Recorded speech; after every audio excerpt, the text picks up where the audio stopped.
जी physics और chemistry में बच्चे को बहुत सारे डाउट्स होते हैं जो कि ऑनलाइन क्लियर नहीं हो पाते हैं। जब हम यहाँ ट्यूशन सेंटर में आए तो हमें बहुत सारे अच्छे टीचर्स यहाँ मिले जो हमारे डाउट्स क्लियर करते थे, हमें मोटिवेट करते थे, जिसकी वजह से हमें जो फिज़िक्स और केमिस्ट्री सब्जेक्ट है बहुत आसान लगते थे। कि मैक्सिमम जगह पर क्या होता है कि बच्चे जो है बहुत ज़्यादा पढ़ते हैं जो अननेसेसरी होता है, लेकिन हमारा फोकस है नीड स्पेसिफिक होगा, तो उसी हवाले से हम यहाँ पर एजुकेशन प्रोवाइड करते हैं। मैंने जब भी ऑनलाइन पढ़ा है मुझे बहुत सारी डिफ़िकल्टीज़ आई है, बट जब से मैंने यहाँ एडमिशन लिया था मुझे नहीं लगता है ज़्यादा मुश्किल है पढ़ना। ऑफलाइन मुझे सबसे अच्छा लगा क्योंकि हम सर से फ़ेस टू फेस बात कर सकते हैं, चाहे कुछ भी डाउट हो हम कुछ भी क्लियर कर सकते हैं।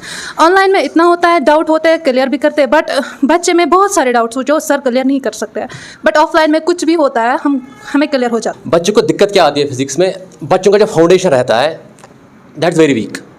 जब बच्चे 9th और 10th में फिज़िक्स पढ़ते हैं तो वहाँ पर जो इक्वेशंस होती हैं फिज़िक्स की, जो बेसिक इक्वेशन उनका ऐड इनको नहीं होता है, दैट्स द प्रॉब्लम। जो मैंने 3 अप्रोचेस बताए, अगर ये अप्रोच हर एक टीचर या अगर ये अप्रोच बराबर अप्लाई हो जाएगा, बच्चे को बिल्कुल ईजी होगा नीट या जेईई क्वालिफाई करने के लिए। 10वीं और 12वीं जमात के एग्जाम्स हाल ही में ख़त्म हुए। नाज़रीन, आप सबको पता होगा कि 10वीं और 12वीं जमात में जब एक तालिब इल्म होता है, जब भी वो एग्जाम्स पास करता है तो उस पर जो है एक खुसूसी जिम्मेदारी आयद होती है, क्योंकि एक ऐसा मरहला होता है जब ये अपने करियर को जो है चूज़ करता है और ज़िंदगी के नए जो है ख्वाब वो देखने शुरू करता है। नाज़रीन, ये एक ऐसा मरहला भी होता है जब पेरेंट्स पे जो है वालिदैन पे एक जिम्मेदारी आयद होती है, क्योंकि वो ये चाहते हैं कि उनका बच्चा आगे ज़िंदगी में जो है मज़ीद कामयाब हो जाए और ज़िंदगी की नई कामयाबियाँ जो है छू ले। नाज़रीन, इसमें जो है सबसे अहम रोल अगर हम माने तो एक उस्ताद साहिबान का होता है, क्योंकि टीचर्स ही एक ऐसे रोल मॉडल्स होते हैं जो एक बच्चे का जो है मुस्तकबिल बनाते हैं और बच्चे की जो है कामयाबी तक उनको जो है साथ उनका देते हैं। नाज़रीन, इस वक्त में मौजूद हूँ वस्ती कश्मीर ज़िला बड़गाम के एक ऐसे तालीमी इदारे में जो हाल ही में यहाँ पे इस्टेब्लिश हुआ और कुछ ही समय में जो है इसने काफ़ी मकबूलियत हासिल की। नाज़रीन, मैं बात कर रहा हूँ टारगेट PMT की। यहाँ पे मैं बिल्कुल इस वक्त इस इदारे में मौजूद हूँ और मेरे साथ यहाँ पे इनके फैकल्टी मेंबर्स भी मौजूद हैं। हम इनसे बात करने की कोशिश करेंगे और जानेंगे कि इस इदारे के हवाले से और यहाँ पे किस तरह से जो ये बच्चों को मोटिवेट करते हैं, किस तरह से जो ये बच्चों को आगे जाके जो है मुस्तकबिल के लिए कॉम्पिटिटिव एग्जाम्स में बिठाने के लिए तैयार करते हैं। हमारे साथ कुछ यहाँ पे कुछ फैकल्टी मेंबर्स हैं, इनसे बात करने की कोशिश करते हैं। सर, सबसे पहले आपसे आपका नाम जानना चाहेंगे और इस इदारे के बारे में थोड़ा सा बताइए, क्योंकि हाल ही में जो ये यहाँ पे इस्टेब्लिश हुआ और देखते ही देखते काफी मकबूलियत इस जो है इदारे ने हासिल की, तो क्या कहना चाहेंगे इस इदारे के हवाले से और बच्चों के लिए क्या कहना चाहेंगे? सबसे पहले अस्सलाम वालेकुम टू व्यूअर्स।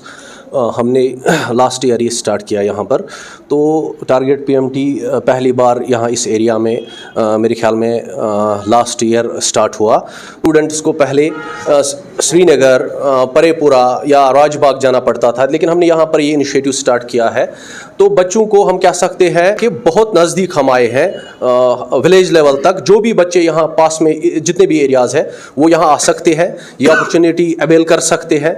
हम यहाँ पर क्वालिटी एजुकेशन प्रोवाइड करते हैं। हमारा फोकस रहता है जो हमारा सिलेबस है नीट का, वो डॉक्टर्स बनाने का या JEE का भी यहाँ पर है। तो सिंपली हम क्या करते हैं, जो बुक्स है NCERT word to word, line to line, यहाँ पर हर एक टीचर जो है एक्सपीरियंसड है। और हमने देखा है पिछले कई सालों से जो एग्ज़ाम नीट होता है, खासकर नीट की मैं बात कर रहा हूँ, वहाँ पर जो बुक्स होती है, हमने मैक्सिमम जगह क्या होता है कि बच्चा ना काउंसलिंग की हवाले से मैं बात करूँगा कि मैक्सिमम जगह पर क्या होता है कि बच्चे जो है बहुत ज़्यादा पढ़ते हैं जो अननेसेसरी होता है, लेकिन हमारा फोकस है अगर हमारा फोकस है जो नीड स्पेसिफिक होगा, तो उसी हवाले से हम यहाँ पर एजुकेशन प्रोवाइड करते हैं। तो यही मेन मकसद है टारगेट का, तो इसलिए हमने यहाँ पर ये स्टार्ट किया है। नाज़रीन को मैं बताना चाहूँगा ये उन गरीब आवाम के लिए है, क्योंकि जिनका सपना ये होता है कि उनके बच्चे जो है डॉक्टर्स बने, उनके बच्चे जो है इंजीनियर्स बने, और उनको जो है श्रीनगर जाना पड़ता था कोचिंग के हवाले से या फिर वो बाकी रियासतों में जाते थे पढ़ने के हवाले से। लेकिन उनके लिए एक खुशखबरी है, क्योंकि ये इदारा जो है उनके बिल्कुल आहिते में आया है, मागाम के इस एरिया में ये है, और यहाँ पे जितने भी कैचमेंट्स के एरिया है, काफ़ी सारे गाँव इसके एसोसिएटेड है, उनके लिए भी जो है एक बहुत ही अच्छी खबर है, क्योंकि टारगेट PMT जो है यहाँ पे आया है मागाम में। यहाँ पे जो है अपने यहाँ पे एकेडमिक्स ये स्टार्ट करने वाले हैं और यहाँ पे ये बच्चों को तैयार करेंगे कॉम्पिटिटिव एग्जाम्स के लिए। हमारे साथ और एक सर यहाँ पे मौजूद है। सर, हमें ये बताइए, जो कॉम्पिटिटिव एग्जाम्स होते हैं, जैसे हम नीट की बात करते हैं या फिर JEE की बात करते हैं, तो बच्चे जो है काफ़ी दूर ट्रैवल करते थे, पहले श्रीनगर जाते थे या फिर बाकी स्टेट्स की अगर हम बात करते थे वहाँ पे जाते थे। तो आज जो है आपने ये इनिशिएटिव लिया है, आप मागाम की इस जुरिसडिक्शन में आए हो, तो क्या इनिशिएटिव्स रहेंगे और कैसे जो आप बच्चों को मोटिवेट करेंगे और बच्चों के लिए स्पेशली और उन पेरेंट्स के लिए क्या मैसेज रहेगी आपकी? बिस्मिल्लाहिर्रहमानिर्रहीम। माय नेम इज़ तारिक वानी। मैं पहले ये बताना चाहता हूँ, जो ये कम्पिटिटिव एग्ज़ाम है, नीट है, जेई है, मैं केमिस्ट्री टीचर हूँ। मैं आपको ये बताऊँगा, मेरा 8 साल का एक्सपीरियंस है। तो यहाँ केमिस्ट्री के 3 पार्ट्स होते हैं। एक होता है फिज़िकल केमिस्ट्री, एक होता है इनऑर्गेनिक केमिस्ट्री, एक होता है ऑर्गेनिक केमिस्ट्री। तो फिज़िकल केमिस्ट्री, इनऑर्गेनिक केमिस्ट्री और ऑर्गेनिक केमिस्ट्री को 3 अलग अलग अप्रोच चाहिए। फिज़िकल केमिस्ट्री के पास हमारा ये अप्रोच होता है, टारगेट पीएमटी में हम बच्चों को पहले ही फार्मूला शीट्स देते हैं। मैंने अक्सर देखा, बड़े बड़े इंस्टीट्यूट्स में देखा मैंने, जब फिज़िकल केमिस्ट्री स्टार्ट करता है कोई टीचर या कोई भी, तो उसमें फार्मूला बच्चे को ढूंढना पड़ता है। लेकिन हमारे पास ऑलरेडी होता है हर फार्मूला शीट, और ये फार्मूला शीट फिज़िकल केमिस्ट्री के लिए बहुत इंपॉर्टेंट है। और फिज़िकल केमिस्ट्री को इसमें जो महारत बच्चों को हासिल होनी है, उसमें ज़रूरी होगा उसका बेसिक मैथमेटिक्स क्लियर होना चाहिए। और ये सबसे अच्छी बात है, हम जब यहाँ पहले स्टार्ट करते हैं, हम बिल्कुल बेसिक मैथमेटिक्स से स्टार्ट करते हैं, जो हमें ज़रूरत होगा फिज़िकल केमिस्ट्री में। रही बात ऑर्गेनिक केमिस्ट्री में बच्चे को यहाँ हमने देखा है अक्सर बड़े बड़े इंस्टीट्यूट्स में, यहाँ जहाँ भी है, यहाँ एक अच्छा अप्रोच है। ऑर्गेनिक केमिस्ट्री में बच्चों को पता होगा, ये हमारा रिएक्शन होता है, रिएक्शन मैकेनिज्म होता है, उसमें रेजेंट होता है, उसमें स्टीरियो केमिस्ट्री होता है, उसमें बाकी कंडीशन होता है। ये जो नीट में या जेई में जो क्वेश्चन बनता है, इसमें बड़ा एक अच्छा अप्रोच लगाना पड़ता है, जिसको हम बोल सकते हैं एनालिटिकल अप्रोच। अनफॉर्चुनेटली मैंने खुद भी देखा कि 8 साल में 100% एनालिटिकल अप्रोच यहाँ कश्मीर में नहीं होता। और हम कोशिश करते हैं, पिछले साल से भी मैंने भी खुद भी कोशिश की है कि हमने ऑर्गेनिक में पूरा यहाँ एनालिटिकल अप्रोच लगाया है। तीसरा रहा ब्रांच, वो रहा इनऑर्गेनिक केमिस्ट्री। इनऑर्गेनिक केमिस्ट्री को कुछ बच्चे बोलते हैं कि ये थोड़ा टफ है, इसमें रट्टा मारना पड़ता है, लेकिन वैसा कुछ भी नहीं है। इनऑर्गेनिक केमिस्ट्री में फार्मूलाज होते हैं। इनऑर्गेनिक केमिस्ट्री में सबसे अच्छी बात होती है ट्रिक्स होती है। अब ट्रिक्स हम यहाँ हमने पिछली बार भी टारगेट पीएमटी में हमने यहाँ ट्रिक्स बच्चों को बताया। बच्चों का भी बहुत अच्छा एनवायरनमेंट था और टीचर्स का भी आपस में बहुत अच्छा एनवायरनमेंट था। और यहाँ मैंने 3 साल से, तीसरा साल है मुझे टारगेट पीएमटी में, परेपुरा से लेके यहाँ तक, जो हमने यहाँ देखा परेपुरा में बिल्कुल, यहाँ टारगेट पीएमटी में बिल्कुल फ्री एनवायरनमेंट है। और बहुत सारे मतलब जो स्टूडेंट्स हैं, पहले ये अटैम्प्ट में उन्होंने नीट भी किया और जेई भी किया। लेकिन जो मैंने 3 अप्रोचेस बताए, अगर ये अप्रोच हर एक टीचर, या अगर ये अप्रोच बराबर अप्लाई हो जाएगा, बच्चे को बिल्कुल ईजी होगा नीट या जेई क्वालिफाई करने के लिए। केमिस्ट्री की हमने बात की, हम जाना चाहेंगे फिजिक्स के हवाले से, क्योंकि अभी टारगेट पीएमटी में है, हम मौजूद हैं। फिजिक्स के हवाले से सर हम आपसे जानना चाहेंगे, फिजिक्स जो है एक ऐसा सब्जेक्ट है जिससे लोग जो है, खुसूसन जो है तालिब इल्म जो 10th और 12th में आते हैं, काफ़ी उनको नाइटमेयर रहता है कि डर लगता है इस सब्जेक्ट से। तो क्या कहना चाहेंगे उस स्टूडेंट्स के लिए जो इसको एज ए नाइटमेयर देखते हैं और डरते हैं इस सब्जेक्ट से? बिस्मिल्लाहिर्रहमानिर्रहीम, अस्सलाम वालेकुम। My name is Shabbir sir. सबसे पहले मैं टारगेट पीएमटी की बात करूं, मैं पिछले साल से टारगेट पीएमटी में पढ़ाता हूं। अगर मैं फ़िज़िक्स की बात करूं, मैं पिछले 5 साल से फ़िज़िक्स पढ़ाता हूं। मैंने विलेज लेवल पर भी फ़िज़िक्स पढ़ाया है और मैंने श्रीनगर में भी फ़िज़िक्स पढ़ाया है। बच्चों को दिक्कत क्या आती है फ़िज़िक्स में, बच्चों का जो फाउंडेशन रहता है दैट्स वेरी वीक। जब बच्चे 9th और 10th में फ़िज़िक्स पढ़ते हैं, तो वहाँ पर जो इक्वेशंस होती हैं फ़िज़िक्स की, जो बेसिक इक्वेशन, उनका आइडिया उनको नहीं होता है। That's the problem. और जब वो 11th और 12th में आते हैं, तो उनको बहुत डिफ़िकल्टी फेस करनी पड़ती है। तो हमारा यहाँ पर अप्रोच क्या रहेगा, जो नाइटमेयर बच्चों का रहता है, जो डिफ़िकल्टी लेवल बच्चों को रहती है, यहाँ पर हमारा अप्रोच क्या रहेगा, हम उनको स्टार्ट करेंगे from the scratch, from basic in the sense हम उनको पहले आइडिया देंगे मैथमेटिकल इक्वेशंस का। हमको आइडिया देंगे मैथमेटिकल, जो बेसिक मैथमेटिकल इक्वेशन, हमको पहले उनका आइडिया देंगे। फिर उसके बाद हम थोड़े धीरे धीरे एडवांस लेवल पर आए, ताकि उनको थोड़ा सा आइडिया मिले इक्वेशंस का। फिर वहाँ पर हम उनको एडवांस लेवल दे सकते हैं, चाहे वो नीट हो चाहे वो जेई। तो नाइटमेयर इसीलिए बच्चों को रहता है, उनको फाउंडेशन जो रहता है फिजिक्स का, जो बेसिक पार्ट रहता है, उनको वो क्लियर नहीं रहता है। यहाँ पर हम जो पढ़ाएंगे फिजिक्स में, वो उनको हम क्या कराएंगे, उनको मैथमेटिक्स यहाँ पर क्लियर कराएंगे। That's our process. और यहाँ पर इंशाल्लाह हमने पिछले साल भी यहाँ पर ये अप्रोच चलाया और हमें बहुत अच्छे रिजल्ट्स यहाँ पे मिले। सर मैथमेटिकल अप्रोच की आपने बात की, लेकिन फिर भी ऐसे स्टूडेंट्स रहते हैं जिनको डाउट रहता है ड्यूरिंग द स्टडी, जब वो क्लास में होते हैं वो शेयर नहीं कर पाते। तो डाउट क्लियरेंस के लिए क्या इनिशिएटिव्स होंगे आपकी तरफ से, और कैसे जो है बच्चों को डाउट क्लियरेंस की जाएगी और उनको जो है मोटिवेट किया जाएगा कि वो फिजिक्स को प्यार करे और इस सब्जेक्ट को जो है वो ज़्यादा रीड करे? That's very important question. Doubt clearance का हमारे पास यहाँ पर क्या रहेगा, जब हमारे पास क्लास होगी, क्लास के बाद यहाँ पर अलग से हमारा डाउट सेशन चलेगा। That can be of 30 minutes और 45 मिनट्स। डाउट क्लियरेंस में बच्चों को हम अच्छे से यहाँ पर डाउट क्लियर कराएंगे फ्रॉम द बेसिक। बच्चों को बहुत प्रॉब्लम रहती है और यहाँ पर बेसिक से हम उनको अलग से, चाहे कुछ बच्चे रहते हैं जिनको डाउट्स रहते हैं, चाहे 2 बच्चे हों, चाहे 3 बच्चे हों, चाहे 4 बच्चे, या बहुत सारा बड़ा ग्रुप भी रह सकता है। हम उनको यहाँ पर क्लास के बाद, एक तो क्लास में डाउट्स रहते हैं बच्चों के अलग अलग से, क्लास के बाद यहाँ पर अलग से उनको क्या कराएंगे, डाउट क्लियर कराएंगे फ्रॉम द बेसिक, और फिर एडवांस लेवल पर उनको लेके जाएंगे हम।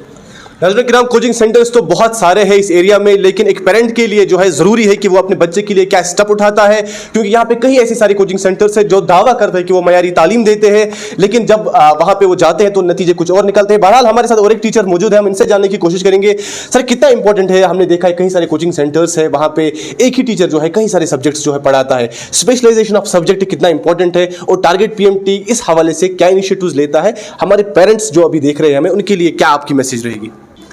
सबसे पहले ये बात है कि जो भी टीचर, अगर उसका मान के चले उसका फिजिकल सब्जेक्ट है, अगर वही मैथमेटिक्स सब्जेक्ट पढ़ाएगा तो डेफिनेटली ये सब्जेक्ट के साथ ना इंसाफी है, क्योंकि हर एक टीचर है ना, सपोज जोलॉजी सर है, उसने जोलॉजी में MSc किया है, बॉटनी सर है, उसने बॉटनी में MSc किया है। ये नहीं कि जोलॉजी सर आएगा या एनवायरनमेंट सर आएगा वो बॉटनी को पढ़ाएगा, यहाँ पे ऐसा कुछ नहीं है। यहाँ पे हर एक जो सर है ना वो स्पेशलाइज्ड है, हर एक सर जो है वो अच्छी तरह से पढ़ाएगा आपको। और एक चीज़ मैं यहाँ पे ऐड करना चाहता हूँ, ज़्यादातर मैंने क्या देखा है, जो बोर्ड का सिलेबस आता है टीचर्स हमेशा वही कंटेंट पढ़ाते हैं, लेकिन यहाँ पे क्या होता है, पिछले साल भी हमने यहाँ पे पढ़ाया, ज़्यादातर फोकस कंटेंट पे होता है। अगर आप टारगेट PMT का कंटेंट देखोगे और कहीं और का कंटेंट जब आप कंपेयर करोगे, then definitely you feel a lot of comparison there in terms of in terms of quality. एक गर्ज है कि स्पेशलाइजेशन इज इम्पॉर्टेंट। बहरहाल नाज़रीन, हम यहाँ पे कुछ स्टूडेंट्स से बात करने की कोशिश करते हैं और इस तालीमी इदारे के हवाले से इनका एक्सपीरियंस जानने की कोशिश करेंगे। सबसे पहले आपसे आपका नाम जानना चाहेंगे। अस्सलाम वालेकुम, मेरा नाम तखमीना है। ये बताइए कि जब 12th की हम बात करते हैं या फिर कॉम्पिटिटिव एग्जाम्स की बात करते हैं तो अक्सर जो है स्टूडेंट्स को ट्रैवल करना पड़ता था श्रीनगर जाने के लिए या फिर बाकी जो है स्टेट्स में जाने के लिए, तो यहाँ पे जो है टारगेट PMT यहाँ पे इस्टेब्लिश हुआ है, तो कितनी ये इंपॉर्टेंट यहाँ पे इसकी इंपॉर्टेंस हमें बताइए। तो हम पहले ही बहुत ज़्यादा शुक्रगुजार है कि हमें बहुत ज़्यादा मतलब फैसिलिटी मिली जो हमें यहाँ पे प्रोवाइड होती है। हमें श्रीनगर जाना पड़ता था, तो वहाँ पे आपको पता ही है कि हमें कितनी मतलब मुश्किलात का सामना करना पड़ता होता था। वहाँ पे बहुत ज़्यादा खर्चे होते थे, हम उन खर्चों से बच गए यहाँ पे, और हमें मतलब नज़दीकी मतलब सहूलियत दस्तयाब हो गई। जब हम हॉस्टल्स की बात करते हैं, जब हम श्रीनगर पढ़ने जाते हैं तो वहाँ पे जो है कुछ टाइम हमें हॉस्टल में या फिर कुछ लोग खुद कुकिंग करते हैं, तो टाइम नहीं मिलता है एकेडमिक्स के लिए, क्लासेस के लिए, तो कितना जो है वो प्रॉब्लम होता है, मैस अप कितना हो जाता था और स्टडीज़ पे कितना इम्पैक्ट होता था? बहुत ज़्यादा इम्पैक्ट होता था स्टडी पे, क्योंकि हमारा ज़्यादा टाइम कुकिंग में हो जाता था, मतलब खर्च। तो हमारा जो प्रीवियस टाइम है वो हमें बच गया है जब यही कोचिंग हमारे मतलब नज़दीकी गाँव में आई। यहाँ पे और भी हमारे साथ स्टूडेंट्स हैं, आपसे जानना चाहूँगा मैं, कुछ स्टूडेंट्स जो है अभी भी प्रेफर करते हैं ऑनलाइन पढ़ना, ऑनलाइन और ऑफलाइन में कितना फ़र्क है और कितना इंपॉर्टेंट है कि ऑफलाइन क्लासेस अटेंड करना, तो इस हवाले से क्या आपकी जो है एक्सपीरियंस आपका क्या रहा, थोड़ा सा वो शेयर कीजिए। अस्सलाम वालेकुम। मैंने जब भी ऑनलाइन पढ़ा है मुझे बहुत सारी डिफ़िकल्टीज़ आई है, बट जब से मैंने यहाँ एडमिशन लिया था मुझे नहीं लगता है ज़्यादा मुश्किल है पढ़ना। ऑफ़लाइन मुझे सबसे अच्छा लगा, क्योंकि हम सर से फ़ेस टू फेस बात कर सकते हैं, चाहे कुछ भी डाउट हो हम कुछ भी क्लियर कर सकते हैं। ऑनलाइन में इतना होता है, डाउट होते हैं क्लियर भी करते हैं, बट बच्चे में बहुत सारे डाउट्स हो जो सर क्लियर नहीं कर सकते हैं, बट ऑफलाइन में कुछ भी होता है हमें क्लियर हो जाता है। डाउट क्लियरेंस की आपने बात की, जो ये जो इंस्टीट्यूशन है ये दावा करता है कि हम डाउट क्लियरेंस जो है अलग से सेशंस चलाते हैं, हाँ। किस हद तक ये सही है और कितना फ़ायदा जो है उससे मिलता है? बहुत फ़ायदा मिलता है, बहुत ज़्यादा फ़ायदा मिलता है। एक तो फ़ायदा मिलता है जो हम अपनी क्लास में अपना टाइम पे जो पढ़ते हैं वो ठीक रहता है, जो अब फिर डाउट क्लासेस होती है अलग से, उसमें सारे डाउट्स क्लियर होता है, वो भी अच्छा रहता है हमारे लिए। डाउट क्लास अलग ही अच्छा रहता है। मुझे बताइए, आपसे मैं जानना चाहूँगा कि कुछ स्टूडेंट्स जो है वो सब्जेक्ट्स उनको जो है डरावने लगते हैं, जैसे हम फिजिक्स की बात करते हैं, केमिस्ट्री की बात करते हैं, ये इंस्टीट्यूट जो है ये दावा करता है कि हमें स्पेशलाइज जो है टीचर्स यहाँ पे अवेलेबल है, तो किस तरह से आप मोटिवेट होते हैं? फिजिक्स की अगर हम बात करें, बाकी सब्जेक्ट्स की बात करें, तो किस तरह से आप मोटिवेट होते हैं और कितना अच्छा जो है यहाँ पर आपका एक्सपीरियंस होता है? अस्सलाम वालेकुम जी। फिज़िक्स और केमिस्ट्री में बच्चे को बहुत सारे डाउट्स होते हैं जो कि ऑनलाइन क्लियर नहीं हो पाते हैं। जब हम यहाँ ट्यूशन सेंटर में आए तो हमें बहुत सारे अच्छे टीचर्स यहाँ मिले जो हमारे डाउट्स क्लियर करते थे, हमें मोटिवेट करते थे, जिसकी वजह से हमें जो फिज़िक्स और केमिस्ट्री सब्जेक्ट है बहुत आसान लगते थे। और हमें जब भी डाउट होता था तो वो हमें अलग से डाउट सेशन देते थे और हमारे डाउट्स क्लियर करते थे। तो हम बहुत खुशकिस्मत है कि टारगेट PMT जो है वो मागा में आया और इसकी वजह से हमें बहुत सारे फ़ायदे मिले। जितने भी स्टूडेंट्स अभी आपको देख पा रहे होंगे जिन्होंने हाल ही में 10th और 12th के एग्जाम्स जो है क्लियर किए, उनके लिए आपकी क्या मैसेज रहेगी, स्पेशली क्योंकि उनका जो है अभी करियर बिल्डिंग होने वाला है, तो उनके लिए क्या आपकी मैसेज रहेगी? उनके लिए मेरी मैसेज यही रहेगी कि आप श्रीनगर अगर जाते हैं तो आपको बहुत सारी प्रॉब्लम्स होती है, कभी कभार आपको ट्रांसपोर्ट की प्रॉब्लम होती है, घर की प्रॉब्लम होती है, तो आप यहाँ टारगेट PMT पे आइए और अपना करियर बनाए। यहाँ पे बहुत सारे अच्छे उस्ताद हैं जो आपको अच्छे से गाइड करेंगे, आपको मोटिवेट करेंगे और आपको फिर आगे इंशाल्लाह कामयाबी मिलेगी। बहरहाल नाज़रीन, आपने सुना यहाँ पे जो है स्टूडेंट्स की भी यही मैसेज है, जो भी बच्चे जो है जिन्होंने हाल ही में 10th और 12th के एग्जाम्स क्लियर किए और जो फाउंडेशन क्लासेस की अगर हम बात करते हैं 8th और 9th, ये इंस्टीट्यूशन ऐसा इंस्टीट्यूशन है जो बिल्कुल तैयार है। जितने भी कॉम्पिटिटिव एग्जाम्स है उनके लिए यहाँ पे बच्चों को जो है तैयार किया जाता है। पेरेंट्स के लिए भी यही मैसेज है कि वो यहाँ पे आए, यहाँ पे तमाम तर जो है इंतजामात है उनके बच्चे के मुस्तकबिल के लिए यहाँ पे तमाम इनिशिएटिव्स लिए जा रहे हैं। और जैसा कि आपको पता है कि हमने पहले भी बोला कि स्कॉलरशिप टेस्ट यहाँ पे इनकाद हो रहा है, 14 तारीख को वो स्कॉलरशिप टेस्ट यहाँ पे होगा। जो भी बच्चे जो है इस स्कॉलरशिप टेस्ट में इम्तियाजी परसेंटेज लाएंगे उनको यहाँ पे स्कॉलरशिप फराहम की जाएगी और उनको जो है यहाँ पे माहिर तालीम भी दी जाएगी। कश्मीर न्यूज़ सर्विस के लिए मागम बडगाम से मोहसिन खान।